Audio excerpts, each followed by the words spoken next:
Cold open question of the week, Kaz. Whoa, what's up, Shoes? Came in hot. Sorry, I leaned into the mic there. It's okay. There are rumors that Mike Santana's new name has been selected. WWE has officially copyrighted. Wait, what is it? Cruz Montana. Cruz Montana. Mm-hmm. Apologies to Cruz del Toro, who I believe is still employed with WWE. Cruz Montana. Somebody tweeted that Montana is a mid-card state. I don't really like that. I mean, I think the more obscure the state, the more personality it gives you. You know, right. It's like in the Old West. But, you know, Johnny Utah from Point Break, I don't have any problem with that either. But if you could pick any state name of the 50 for your kayfabe last name, what do you pick? Wow, what a question. I feel like we got to break that down into main event states and now like curtain jerker states, right? Like what's a curtain jerker state? Like definitely like anybody named after Florida doesn't really feel good. I used to there's a sociologist named Richard Florida, the guy that came up with the creative class. I worked with him briefly. That's Richard Florida might be the one and only name you can. And is it cheating to pick Washington? Whoa. No, that's not cheating.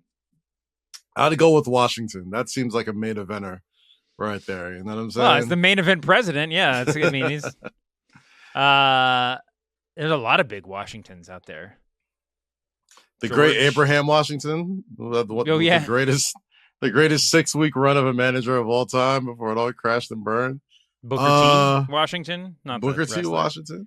What about Maine? Would you be David Maine? That sounds sort of like a soap opera actor. Yeah, it seems like we couldn't afford David Blaine, but we got his cousin David Maine or something like that. Exactly. I don't know. It's actually weirdly close to David Harbour too, if you think about it. But anyway, California.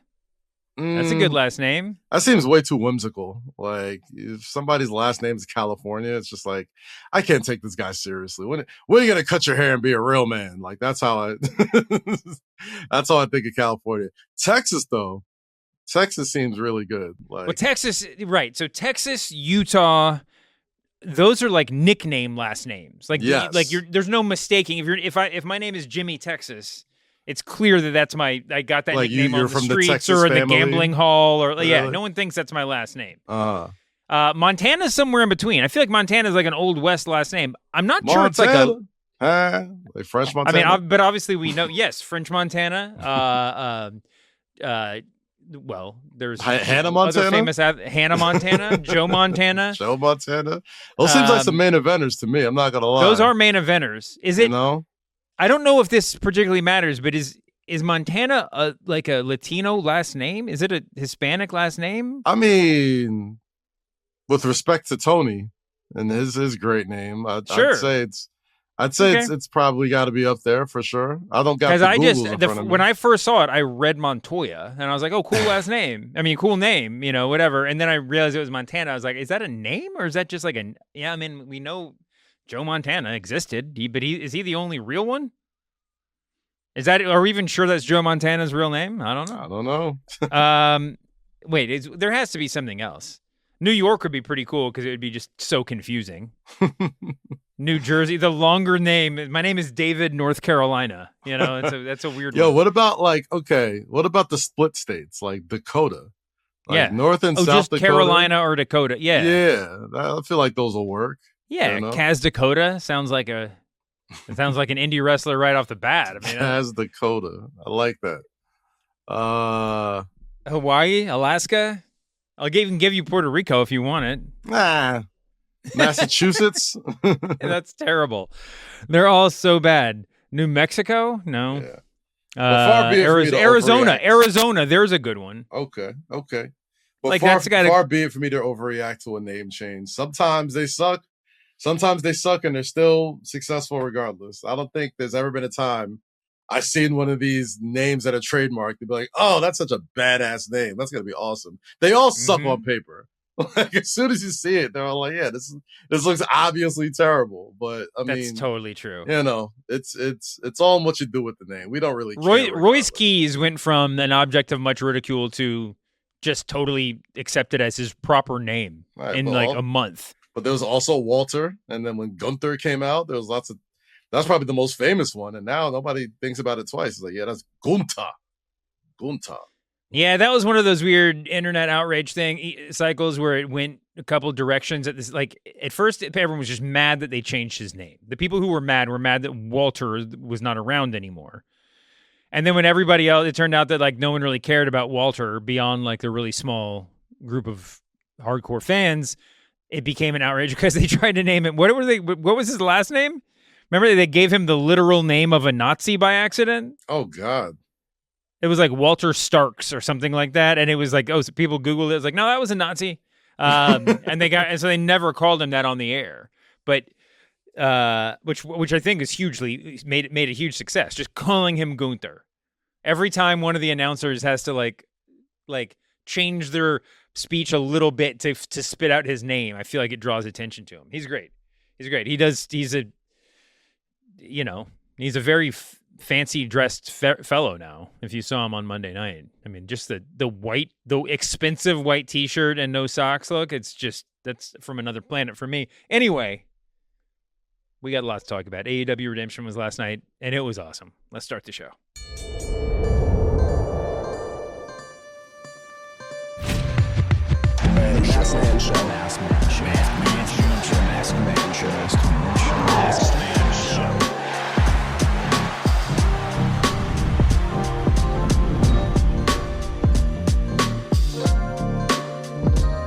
Welcome to the Masked Man Show with Kaz. My book comes out tomorrow. Why Hulk Hogan Matters. You can see it behind me in multiple places. Damn right. Please go buy your copies.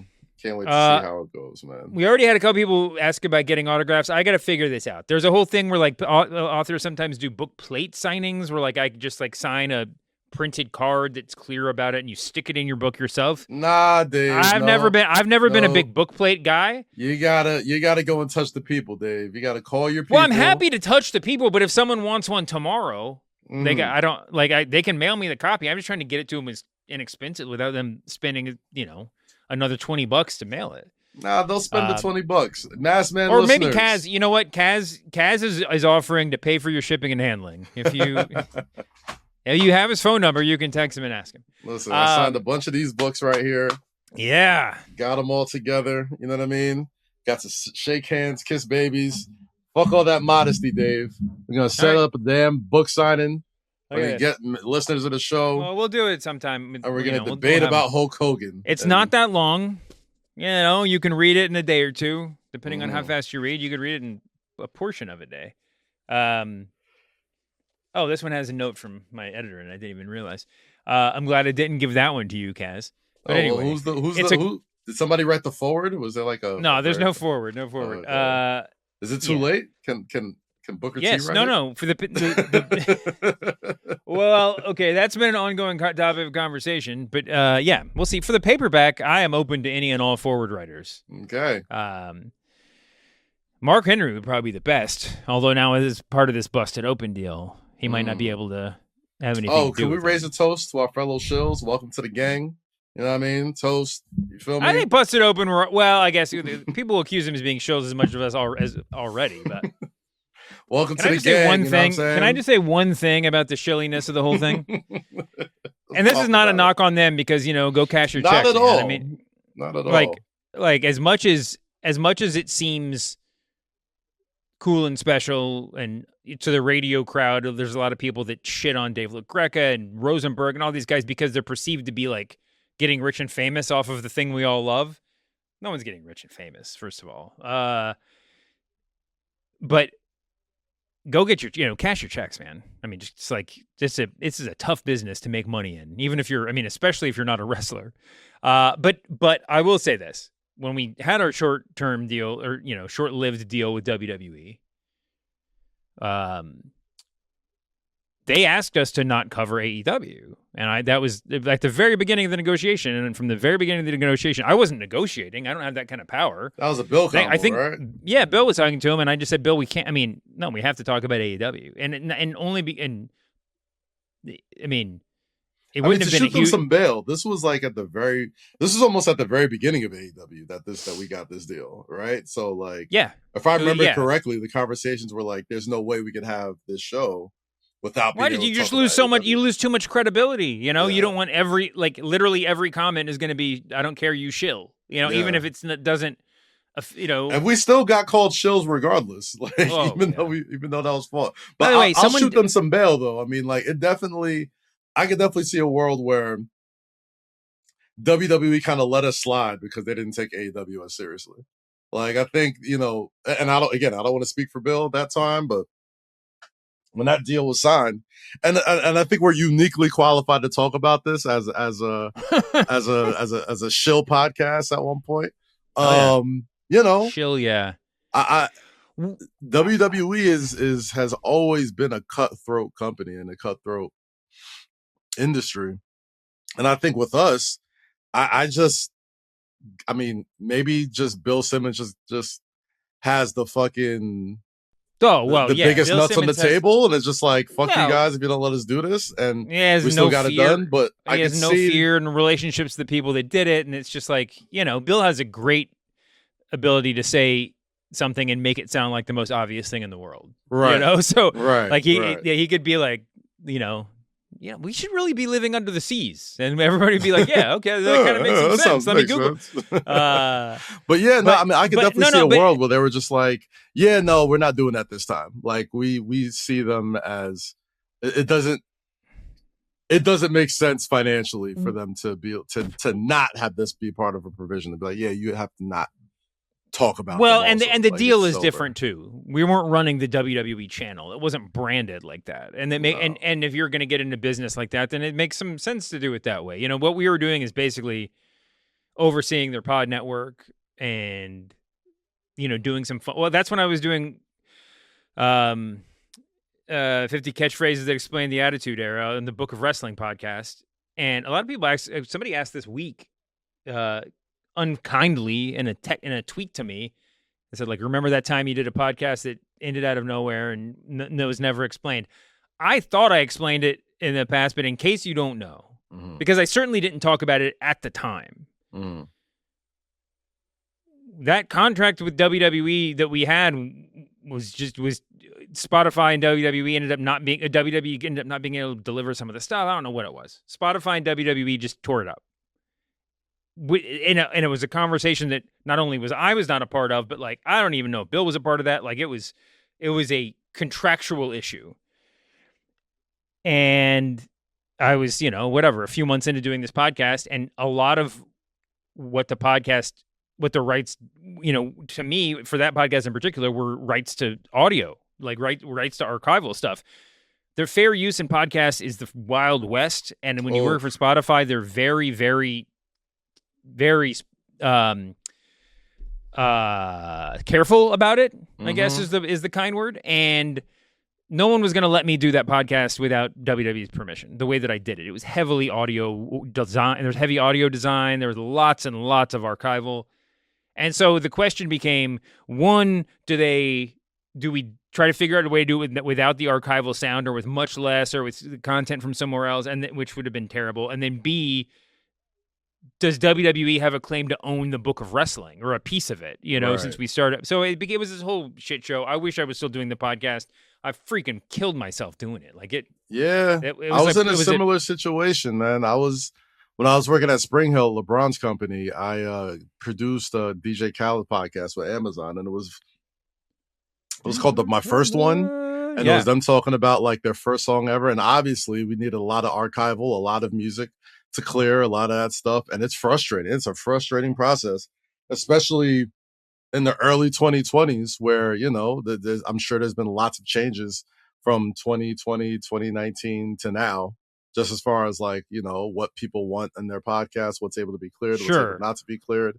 And people know that the people who are releasing the rights know that there's a value to a podcast now in a way they didn't understand it before. I can see that for sure. But I feel for the it's Busted tough. Open guys, man. I listen to Busted Open all the time, and Yeah, me too.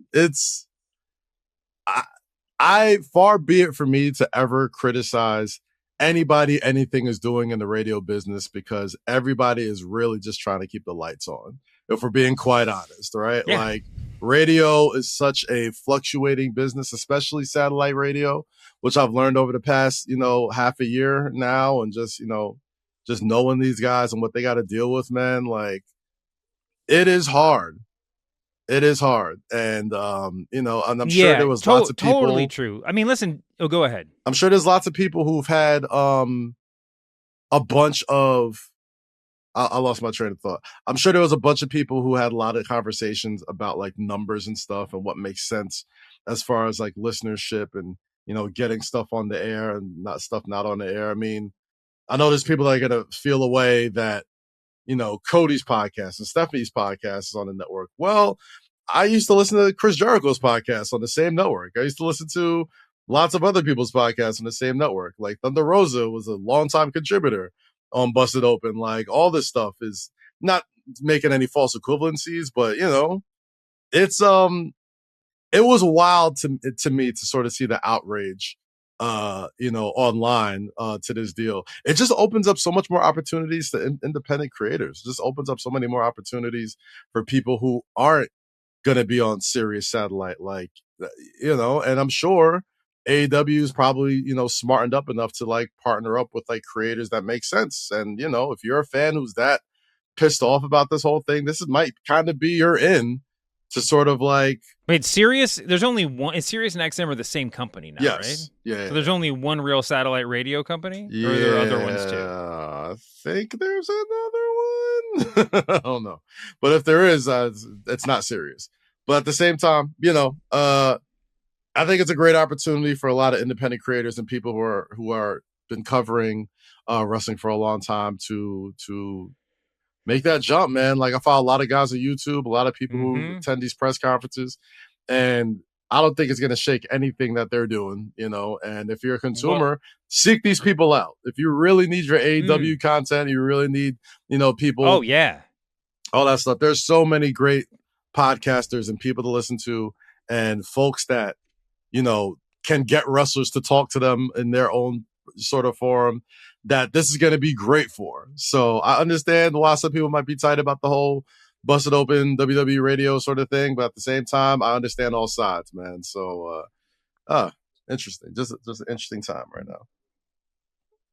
Yeah, I don't think anybody who was that outraged was listening to Busted Open, at least not for their AEW content anyway. Yeah, that too. It's just whatever. I mean, and listen, guys, we're talking. I don't care if it's satellite radio. We're talking about radio. Like, if it didn't involve Busted Open, if there weren't a hook to get outraged, we wouldn't be talking about WWE starting a satellite radio channel. Like, who cares? Like, if it was just a place where they put their own audio content on it, like, who cares? But like, we got a reason to be upset. Anyway, I'm sure you'll be able to get all your favorite WWE podcasts on your platform of choice. So everything will be okay. Anyway, you can get your AEW content right here with your WWE shows. Should we just do it? Should we just do like a weekly WWE shows review AEW show? Is that? I mean, is this not what this show is? No, we just don't talk. I want an exclusively AEW show to counterbalance what's going on Sirius. Oh, so we're doing the Saudi deal. We're letting the big guys go to Saudi and get their Saudi money, and we're gonna make this nice American show for folks to. Yeah, we're not doing the Saudi deal. It made it sound off. We're doing the podcast version of that. We're gonna dedicate one day.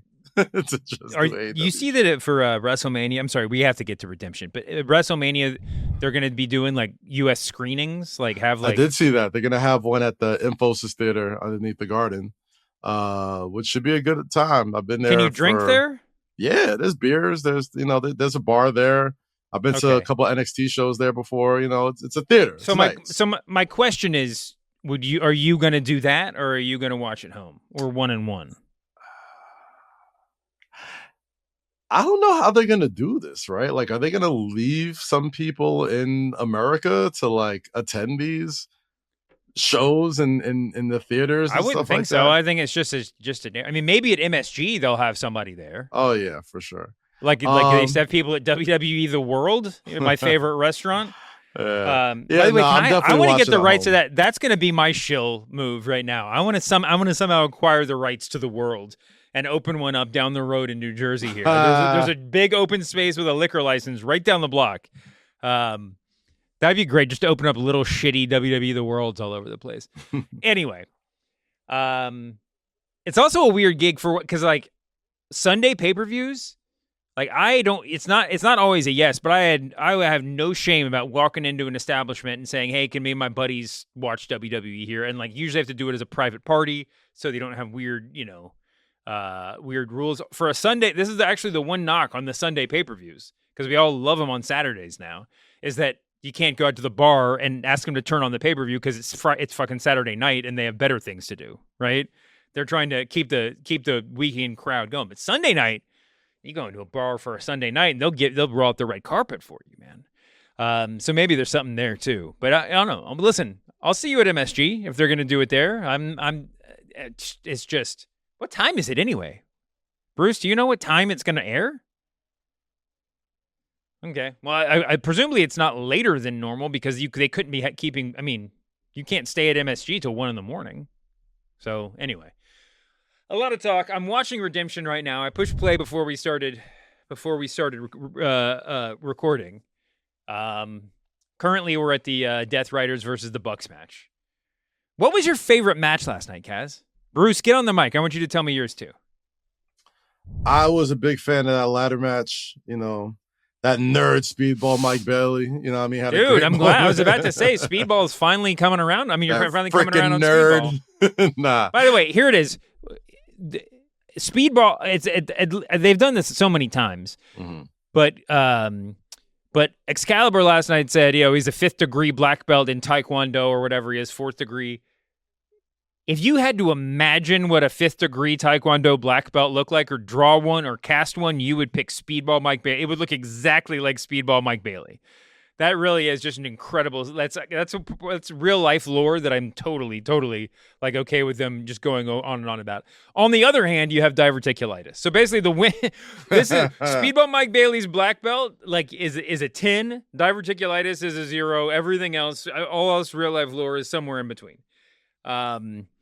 Seriously, why the fuck are we still talking about diverticulitis? Like it's not an impressive it's not like he broke his spine and came back.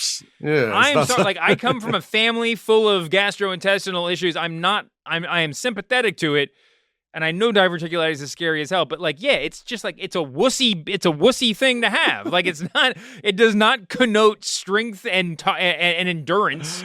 To the audience. Tell that to Brock Lesnar, yo. When was the last time you heard him talk about diverticulitis? I mean, when did never Michael Cole about ever it. say the word diverticulitis? I think he's talked about it only one time, and it's probably for the reason you mentioned. He probably felt like such a wuss talking about this disease, this hulking. I'm not saying it's right. I'm just saying that's like, what you feel. It's like whatever, It's this like hulking mutant of a man's like I got a tummy ache, son. Yeah. It's like you can kick somebody in the crotch for like a funny spot. We even saw it last night. Like it's always as an endlessly renewable resource in wrestling. But you never hear the wrestler say, or even the announcer say after the fact, like a night later, just like, he had to take the day off because he got kicked in the groin really hard. No, it makes you seem weak. Yeah, it happens, and then you're done with it. Anyway, ladder match was really good. Ladder match seemed a little bit not. Listen, in the grand scheme of ladder matches, disjointed is probably the most common thing you could say about them. It seemed like there were a couple of big moments that were about 1 second off and 1 second away from absolute ecstasy. I think about that when Nick Wayne hit the cutter on Speedball when he was standing on the apron. It seemed like Speedball had to wait a second, and like there were a couple of, what was it when Mortos was pushing over the ladder? Who was up there? Was it Commander? I don't even remember. And it was Commander, but it seemed like they didn't, like Commander was like reaching for the briefcase, but Mortos wasn't pushing the ladder yet. Anyway, timing was weird. But that match was very, very, very good. everybody came out looking better. And you know what my big question is? I recognize that El Clone is an incredible wrestler. Like, every time he's on TV, my eyes are glued to him. And so I was Googling him like 2 weeks ago. Like, it was very recently. And that was the first time I really clocked that he was Arez. It was like a mid-tier whatever indie wrestler, Mexican indie wrestler. I mean, he worked for, did he work for AAA? He worked for one of the majors for a while. Arez is like the coolest fucking wrestler of all time. He's got the super face paint. They like, it's sort of venomy, so it's sort of like the Demon, Finn Balor. But it's actually more like, who was the guitarist for Limp Bizkit? Who had just, what was his fucking name? Westmoreland? If I got that right, then I get so many points. That's a deep pull. It was more like that. It was less like I'm trying to be scary and more just like, I'm fucking freaked out looking at you. Like, there's something not right with this guy. He had I think he had contacts and he had, I mean, it was just like, just Google him. Like, Google Arez wrestler. You'll see the coolest thing in the world. Can we not just have Arez in AEW? It would be so much more impressive than like the 100th masked luchador. And by the way, he's El Clone because he was the clone of Hologram who hasn't been healthy for a year. He hasn't been on TV. So he's like he's El Clone, but he's nobody's clone. Anyway, I would much rather just because he's not on TV doesn't mean he doesn't exist. You know what I mean? He's still out there. Yes, but if you're somebody's clone and they go out, you should take their place. You shouldn't still be on the heel faction. Like, use your cloniness to go, like, take advantage of it. Mm-hmm. Anyway, Arez is just way cooler than El Clone. There's absolutely no reason to have El Clone here or at all. I guess he works CMLL, but, like, come on, so could Arez. I mean, I don't know. Google Arez wrestler right now, Kaz, and tell me you wouldn't be more excited for that guy's match than El Clone. Like, 100% you would. I probably would. Bruce, what was your favorite? Yeah. What was your favorite match of the night, Bruce? It's a tough tie between the main event and the Bucks versus Mox and Ospreay. There's just something when you look at Moxley and the Young Bucks, you think, oh, that's not going to be a great combo. They don't wrestle like each other. But whether it's the Eddie Kingston and Mox versus the Young Bucks match from a couple years ago, or this one, it's just like, you can tell Moxley loves wrestling those guys. And when Mox is locked in, like, you have a blast. But here's the thing about John Moxley. He loves pro wrestling. And if you're the best there is at what you do, trademark Wolverine, no matter what genre of wrestling, I guarantee he's going to get into it. And the Bucks are irrepressible. They're unmatched. By the way, I gotta be honest. One of my first note. I gotta be honest though. I was not crazy about that ending, right? Like, all right, one of the Jackson brothers has a bit of a headache. You know what I mean? He's like, oh, I'm not trying to kill him. Like, can't this pull was the an trigger. ongoing thing. This motherfucker pops up 5 seconds later and super kicks you 20 times. He's clearly fine. Like, finish him off. Like, win the match. I'm with the Mox here. I agree with you in principle.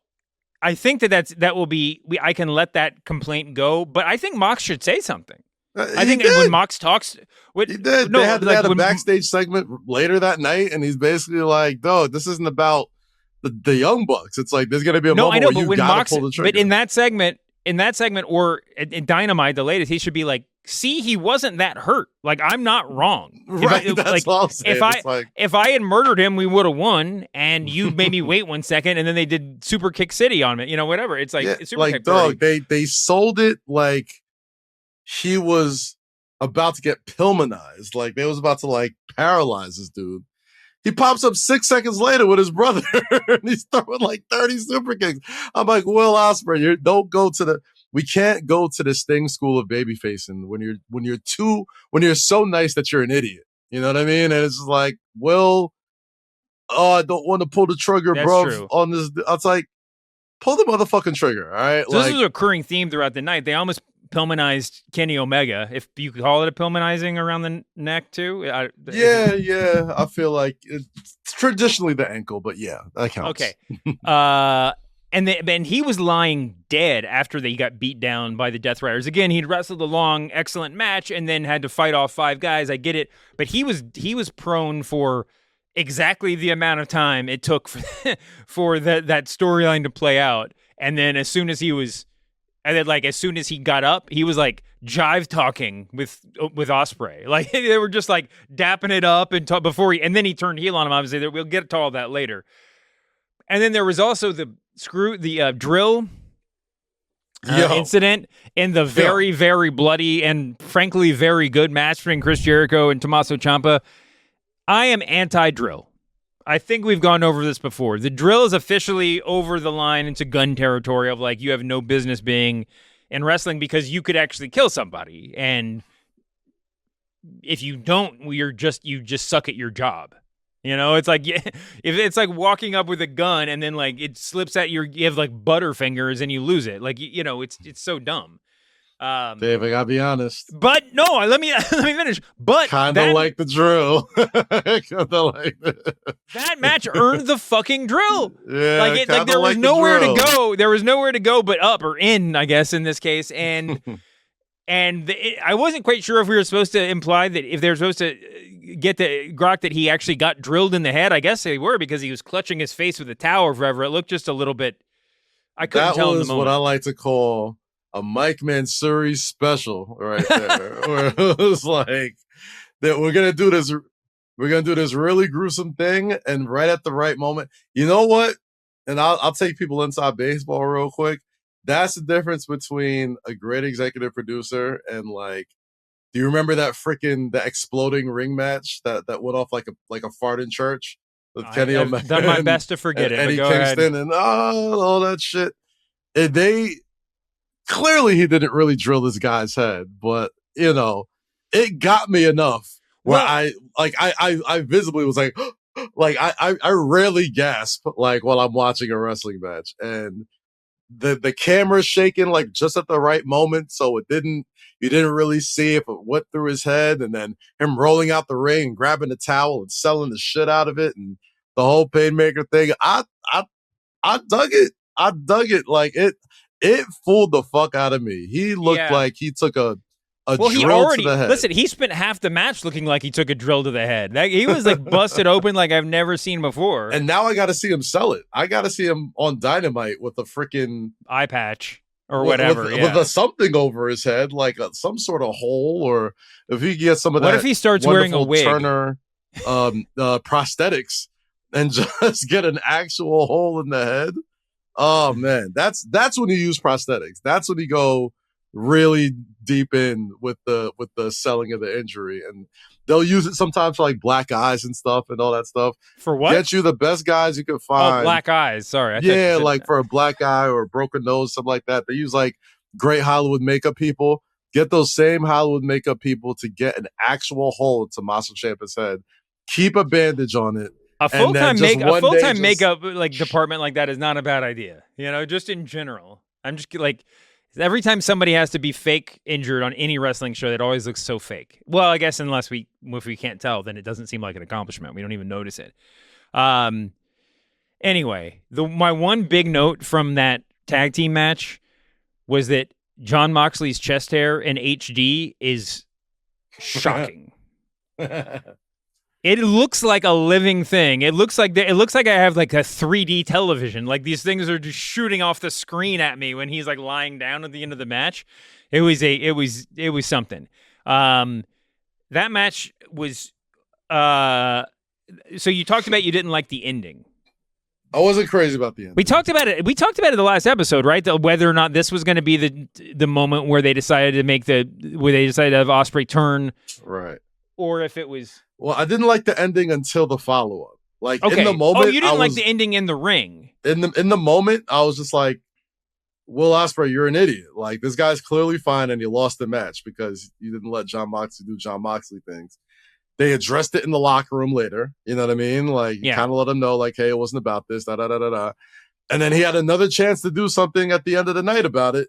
And that led to, Will Ospreay leaving the Death Rider. So in the moment, I thought it was stupid, but they at least But they've been telegraphing it. I agree. But they've been telegraphing it for so long. Yeah. I mean, even just the very basic, like, Ospreay coming out in full Ospreay garb while the Death Riders come out in their... By the way, I made this note much later in the night. I am so into the Death Riders like outfits right now. As someone who wears all black most of the time, not today. I I remember when I first moved to New York, and this might be the most problematic thing I've ever said on the show. When I first moved to New York, I was like, I'm very envious of MTA employees and Hasidic Jews because they all seem to have just like 30 versions of the same outfit. You know, it's like, but like there's a different. It's not that problematic. There's a different one for a different, like I look for every season. But you're all like, and I'm sure it's like an MTA employee, you open up the closet, they have 600 of the same thing, you know? That's my dream. I want to wear the same thing every day, but sort of different, you know? And it's like, I like no one else notices the difference, but I know the difference. Like what? Like Doug Funny. Like what? What do you say? Doug, you remember Doug? What is Doug cartoons? Funny? You didn't watch Doug growing up? Oh, Doug? Like the Nickelodeon cartoon, yes, like the Nickelodeon cartoon. That one, the one that came with yes, yeah. You know, and then they went to ABC. Exactly, and the same thing every day. Yeah, the slightly different sweater vest T-shirt combo. Okay. I was like, oh, junior high school, Doug, switching it up. But I love the idea that like the Death Riders travel with like one extra large suitcase and everybody just sort of pulls on some clothes, like whatever it's like you're in the locker room of a professional sports team. It's like you get free pants, you got free t-shirts, you got free hoodies, you got free, you can wear your sweats or your like slack sort of pants. They're all logo emblazoned. Mm-hmm. The only rule is that everybody's got to wear like low top black sneakers with no socks, and it's great. Answer me this question. Dave, everybody looks Bruce. like they're very comfortable and they're a meaningful part of a team. Answer me this question, David Bruce. Did Jon Moxley play like team sports as a kid?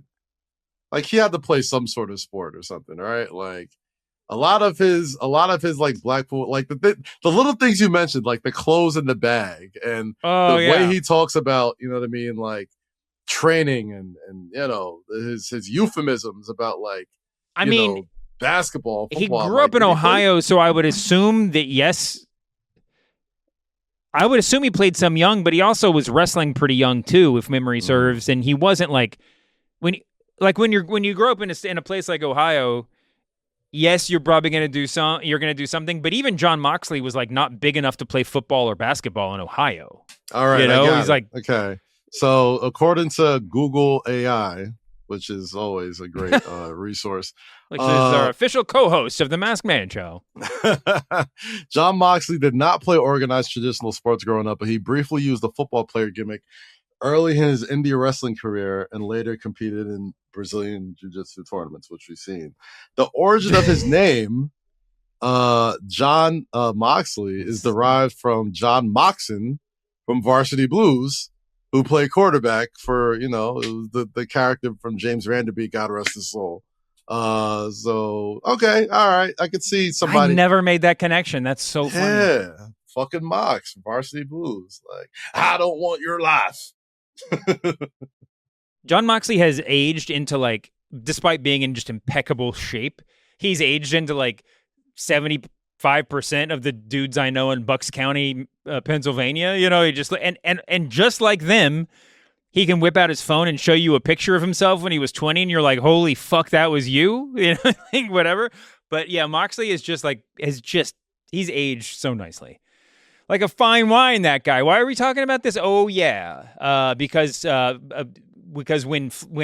Ospreay came out, he was not wearing any. He's never worn any kind of Death Riders garb, and it's just sort of it stands out. We knew that this face turn was coming. The question was when. I thought last night was the right time, and I do like the idea in terms of just sort of the whole card. It wasn't a super important pay-per-view that like the whole show was kind of about this thing, right? I mean, it was setting up the All-In match because I guess theoretically Kevin Knight could have won, and that would have changed it. But also just in terms of the heel turn happened last night. All of and like you said, there were multiple segments to it, which is unusual for an AEW pay-per-view that you have anything that occurs outside of the match itself and the post-match, but like, that it would come back up. I thought it was really well done, and I agree it was sort of like obvious, a little bit too on the nose, but it was so obvious before last night that it was going to feel obvious anyway. I guess that would be my takeaway. Then the post-match was just breathtaking. And then there was more breathtaking stuff that came later, but watching this in real time, when they go through the whole thing of like, we're not going to, like Ospreay won't let Mox kill Nick Jackson. It was Nick, right? And and then Matt covered him up. Mox. Oh, that was it when Ospreay was about to kill Nick Jackson. That's when Matt covered him up. Then Mox tagged himself in. It was like, "No, I'll kill him," and gets him with the stomp. But then Nick kicks out. To your point, you like up to that point, Ospreay might have been right. But you kick out of one stomp, then you don't get to say don't hurt me anymore, right? Yeah. Like that was your chance. That was your chance to tap out. And also, we're in the middle of a match here. Like, you serious? Like, the point is to beat you. The point is to beat I would get it if Mox did the thing where like you pull up the pin, right? That is the defensible time. That's when someone's gone too far. 1, 2, nope. Pull him up by the hair. Now I'm gonna go back to work on you. Or if it's a hardcore match and you're just drilling somebody with a chair a million times. But this was not one of those times. But as soon as it happened, you said, this is how Ospreay turns babyface. This is how he splits off from the Death Riders. And it didn't happen right away, but it proved true. It ended up not costing him the match, but that was the question, I mean, that's still the same conversation they had afterwards, right? Are you going to do it or are you going to not? But it was a post-match where, I mean, the post-match stuff or the stuff they got to later in the night, I thought was really, really well done. And I know what you mean. It sticks a little bit, but whatever. Nick, your favorite match was the main event. Let's skip right there because for storyline purposes, I just called you Nick. Bruce, your favorite match, your other favorite match was the main event. For storyline purposes, let's just talk about it. Bruce and I talked a little bit off the air, so I'll just reiterate what I said. I still insist that I would have preferred to see Kevin Knight like win a 4-man match to open the show and win and earn his way into the main event that way. It just seemed a little bit like, why is he the contender? I don't really know. Like, I mean, in kayfabe. In reality, he was the number one contender because holy shit, he is the next big thing in this company. It's him or Fletcher, whatever. But he showed me more last night than I had seen in his entire AEW run combined. He was so good. That match was so good. And what really mattered was what happened after the match. So even if you're like, why is Kevin Knight here? It doesn't really matter that much. But man, I've always been a fan of Kevin Knight. Kevin Knight was the closest thing I've seen to Kenny Omega since Kenny Omega's prime. Really? That's high praise. At that age. I mean, but like, he already has all the stuff that you're supposed to learn to do as you get older. That's the crazy thing. The shit that he does between the high spots. Mm-hmm.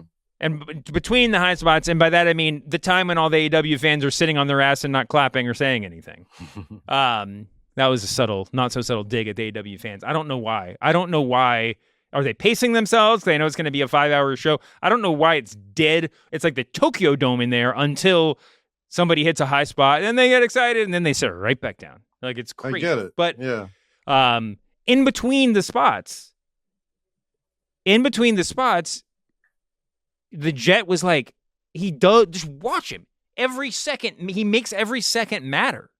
He transitions in a way that a lot of people who wrestle this style, transitions aren't the point, and they don't do a lot of it. It's just one thing to the next. Every second is impactful. Not just selling, like the way he goes from one move to the next spot. It's like a real person would do it. He does everything well. And that's to say nothing of the fact that he is athletically elite.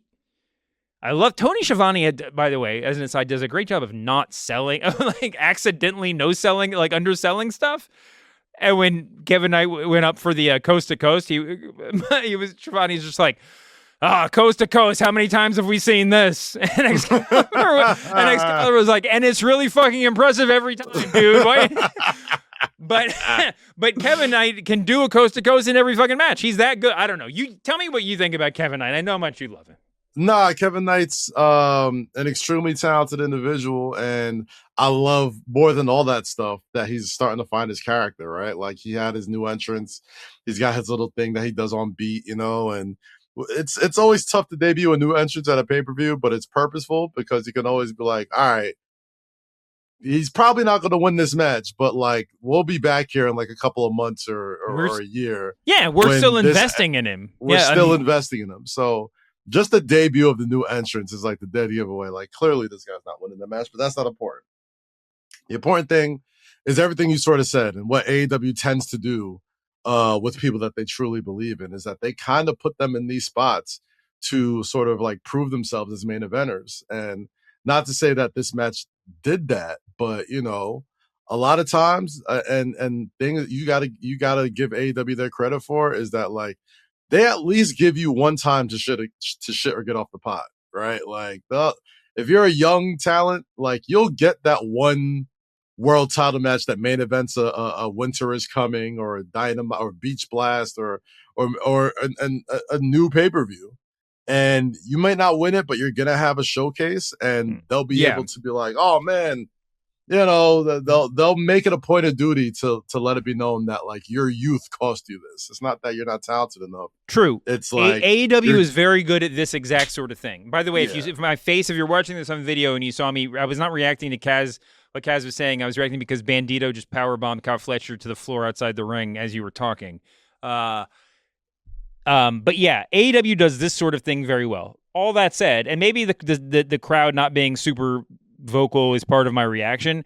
I just would have loved if the crowd had been like super hyped for him, and it didn't feel like they were. I feel like if he had earned his way in that night or right before or something, then maybe that would have maybe felt a little bit, and not just so rote, you know, like, oh, basically my feeling was he gets this spot because this match doesn't matter.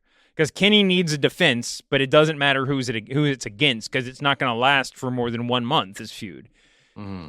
And you have to dispel that notion for me. Give me a reason to be rooting for this guy. I know that he earned his way into the match, but if it all happened like at once, then at least we'd be psyched. It could be new and exciting, and it wouldn't feel like, oh, they're doing this because they need a space filler. Mm-hmm. It doesn't matter. That was a sick match. I mean, one of the best. I do this after every AEW pay-per-view. One of the best so-and-so matches I've ever seen. It's one of the best AEW title matches I've ever seen. I don't know, but it might be. It's certainly better than any of the great AEW matches that have been on TV, that have been TV matches. You know? So, I mean, and that's sort of the bar when you're trying to get moved from TV to pay-per-view main eventing. Mm-hmm. AEW's had a lot of excellent matches. It's impossible to say, but it's dude. Kevin Knight and Kenny Omega put on a show, man. So congrats to those guys. Again, we talked about the post-match a good bit. Can we talk about Maya World real quick? Well, let's finish up this, and then we have to go back because I want to talk about Maya World. We had the whole thing with the. This is when they really got into the Death Riders come in. The Mox wants to. They want to Pillmanize or whatever, neck Pillmanize Omega. Ospreay won't let them. Then Mox is like, you know what, you're right, and gives him the plastic bag of that killed Bryan Danielson. And he tore up the bag. They should have gimmicked the bag. I'm sure many people will come with the same thought, but that bag was it was a little bit too difficult for Will Ospreay to open. And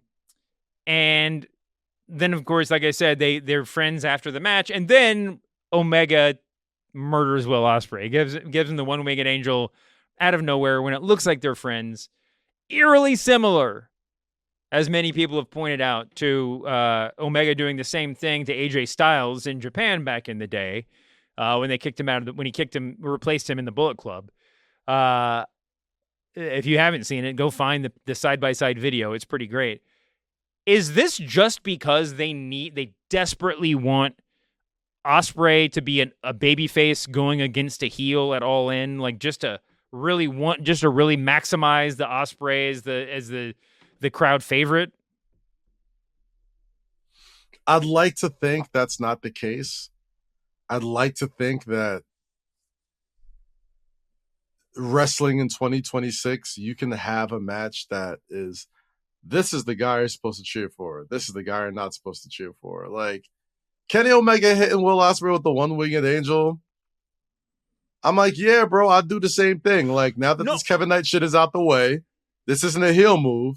This is like, bitch, you're next, and we got the biggest show of the year coming up, you know? And no, I didn't look at it. I didn't look at it as a heel move. I just looked at it as a like, yeah, bitch, keep your head on the swivel. That's why you haven't been world champion before. Like, you're really talented, but like your refusal to pull the trigger, your refusal to, make these moments when Swerve Strickland gave you a chance and Now Kenny gave you a chance, and it's like, yeah, no, Will Ospreay, clearly the most talented wrestler on the roster, but might be a little bit of a pussy.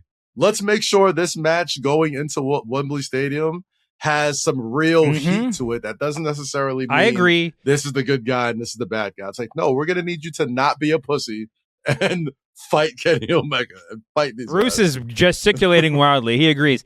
Listen, I would agree with you with every word that you said, except the sad and confused faces of the Young Bucks after the match told a different story. Those were the faces that we've seen many times before of the Bucks saying, oh, shit, we have to turn heel again. And you know what I tell the Young Bucks?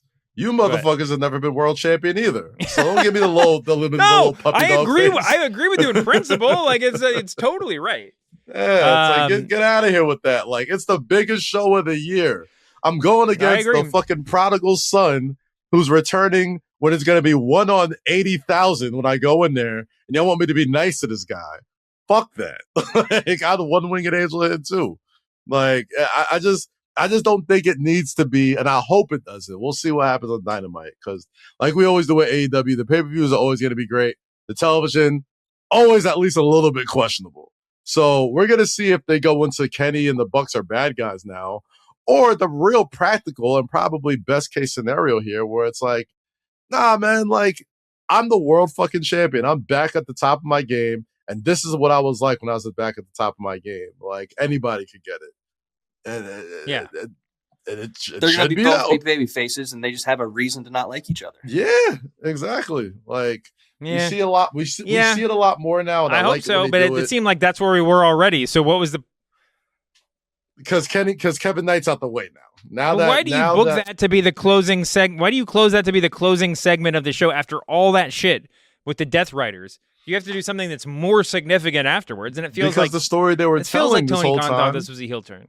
Because the story they were telling the whole time was Will Ospreay's being a pussy, and it's giving him a reason to be like, "Yo, you're right. All the choices John Moxley is now, all the choices he made throughout the night about caring about other people and making sure nobody hurt. What did he get you? He got you fucking drilled at the end of the show. So like, Moxley is now more important than ever because he can be like, "I told you, you fucking idiot. Yeah, put this plastic bag over your own head and show me something." Anyway, we can't talk much longer, so we have to say there's a bunch of people we got to talk about. Do you want to hit Maya World first? Yeah, congrats to Maya World, TBS champion. You know what I'm saying? Like, the match was what it was. You know, it wasn't the I thought it was really fucking good. I thought my notes on this match were like, I told Bruce this earlier. I said, why did they have to put the dogs in the Bang Bang Gang after Fletcher Bandito? Like, why did they deserve that? Which and I was my like, okay, second favorite match. But I was like, but they actually did a good job. And then Maya World and Shida, I was like, why in the living fuck do they have to go on after the previous 2 matches? Like what? Like they've been 2 insane matches, and then I was like, oh wait, I'm into this match. And by the end, I was just like applauding, not just because Maya World won the title, which is a cool moment, but I thought they did a really good job, man. I didn't know that Maya World had that match in her. You know, I mean, she worked pay-per-views. She took a whole ass kicking for like the last 8 minutes of that match. Just I mean, this is her second pay-per-view. Is this second pay-per-view? Yeah. But like this is a whole different vibe than the last one. This is really like you got to know your shit. You got to like. Dude, she might have more matches than Shida in the U.S. Like I don't even know. But like the Mercedes Maya match was almost a tribute to Mercedes' career, basically. Yeah. Like it was like. But how much of that is Mercedes, right? You don't really know, and Sheeta's obviously a very good wrestler too. But I was just like, dude, Maya World, just like she can do this. Like there's no hitch between whatever she was doing on Ring of Honor and then like and Fourth Rope. Fourth Rope, and then doing her big thing, doing a whole pay-per-view match, a whole last pay-per-view match, and winning the title. Like it's what a moment that was. There was another big moment of title change in the women's division. That's Willow Nightingale beating Tekla. I was so conflicted about this one because I love Tekla. She's like my favorite wrestler, or she's amongst my favorite wrestlers. But and as much as I wanted to see Tekla versus Mercedes, it's heel versus heel, and I don't know. Mercedes Willow just felt like more of an all-in match, right? It felt like more. And Tekla did all that she could. Literally, she has had a better year than any person, male or female, on that roster. Mm-hmm. And did literally everything she could have possibly done to earn her way into the women's title match at All In. And it still wasn't quite good enough. Like, we still care about Willow more, or at least care about that matchup more. And I don't think Tekla's going anywhere. I still think the money match is her and Mercedes in some form or fashion. But I feel like Willow winning was the right move. I don't know. What do you think?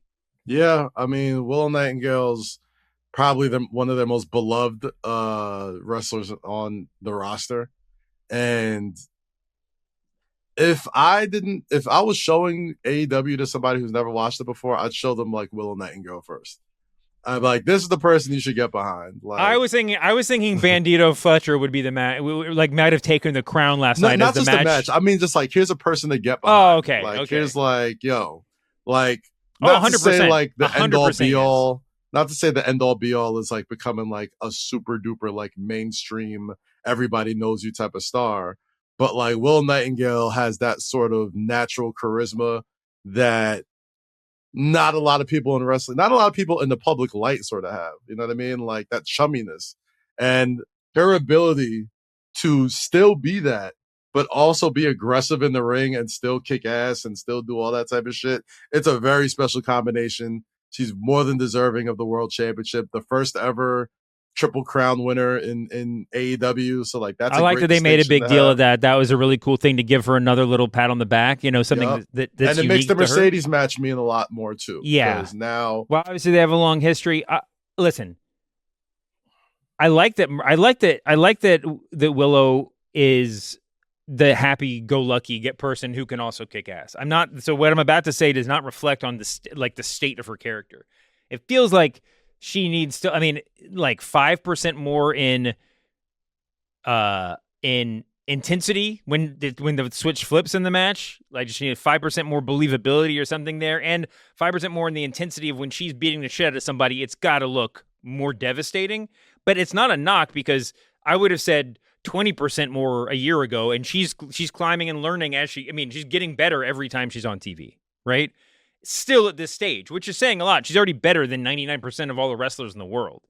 And she's still got room to grow. I think that sky's the fucking limit. I totally agree with you. And Mick Foley's presence is so, despite the fact that his outfits are just so distracting at this point, like, I'm a no flannel guy. I will take that red and black flannel any day of the week over mismatched Hawaiian shirt and whatever t-shirt and iron on t-shirt underneath Mick Foley. Like, get the hell out of here. But Mick Foley and her, it's a perfect match, because Mick Foley was literally that dude. Like, I'm an insane killer half the time and a funny dude the rest, likable dude the rest of the time. And it just explains what Willow Nightingale is by them standing side by side with each other. You're like, oh, okay, now I see what they're going for. They got a little ways to go to get there, but she earned this match. No one could. It had to be her, and that's a huge testament to her career. We got to get out of here. Let's run through everybody else, because I've mentioned Fletcher Bandito. I'm watching the end of this match right now. That might be literally that might have taken the crown of match I would show somebody to get them into wrestling. Mm-hmm. Now, listen, if they're the kind of person who's going to say, oh, he couldn't get up after that, after every fall's finished, then I would not show them this match. I would still show them Mick Foley falling off a cage. But this match, if you can overlook that, this match was unfucking-believable. I mean, just every second of this match. And they keep finding new things to do. The freaking headbutt thing when they were crawling. Like I said, the power bomb to outside the ring. I mean, Kyle Fletcher will murder himself, will commit suicide in every single big match that he has. The lower you put him on the card, the more masochistic he's going to be. And Bandito apparently, and Bandito's apparently of the same mindset. He's just like, Bandito is like in a constant battle to earn his way onto the main roster. I mean, earn his way into the AEW main roster, even though he's there all the time. It's like he's proving himself every night. That match was just. My entire notes for that match was holy fucking shit. And I was just too glued to even type anything. Dogs versus Bang Bang Gang was much better than I expected it to be. I didn't like it. I thought it was the wackest match of the show. I love the Bang Bang Gang. I love the There were some whack things about it. the match was just clunky to me. I was like, I'm not crazy about this one. I will just say this. Even in kayfabe, a shillelagh should not be more painful than a chain. Like, it's just Right. dumb. Like, you just wrestled with chains all over you, and then someone pops you with a wooden stick, and you're like, dead? Like, no, come on. Yeah. And Isn't it funny that the show... I could speak from experience. Steel is harder than wood. Like, I've been hit with both. Wood got a little give to it. Steel, no, that shit hurts. Even if you're an expert, even if you're like Aaron Judge with a baseball bat out there with a shillelagh, it's like, you know what? It's not like degrees different of like what having a chain whipped on your head would feel like. Could you imagine giving Aaron Judge an aluminum bat? Like, that's what you're thinking of. Like, it hurts. I would love that. Wooden bat hurts, but if you give Aaron Judge a fucking little league aluminum bat to hit you with, you'll die. You will die quicker. Coben Cage retained against Claudio and Pac, and well, that was a pretty good match too. Big shouts to Pac's purple face when Edge had him in the what's his submission called? The Edge-imication? I don't know. I mean it's the cage. No, yeah. The what if you were making up new move names for him? You have to work with. You only have Cope to work with now. Oh, the Copenhagen. There it is. The cope choke. I don't know. God, what is it? Cope harder? Yeah, you could do like some phrase like that. Something like that. We'll come up with more. But when he had him in the crossface or whatever, man, Pac's face was purple as maybe it's my new TV, but it was just hilarious. So the big news is that they're facing the Bucks at All In, which is just an all-time like yes, please. You know, like I don't know what this is going to look like, but yes. I'm just going to run through this. Ciampa Jericho was, as we discussed before, bloody and beautiful. Like, again, better than I expected him to be able to do with Chris Jericho at this phase of his career. Big shouts to Ciampa. Big shouts to Chris Jericho. That match was actually really, really good.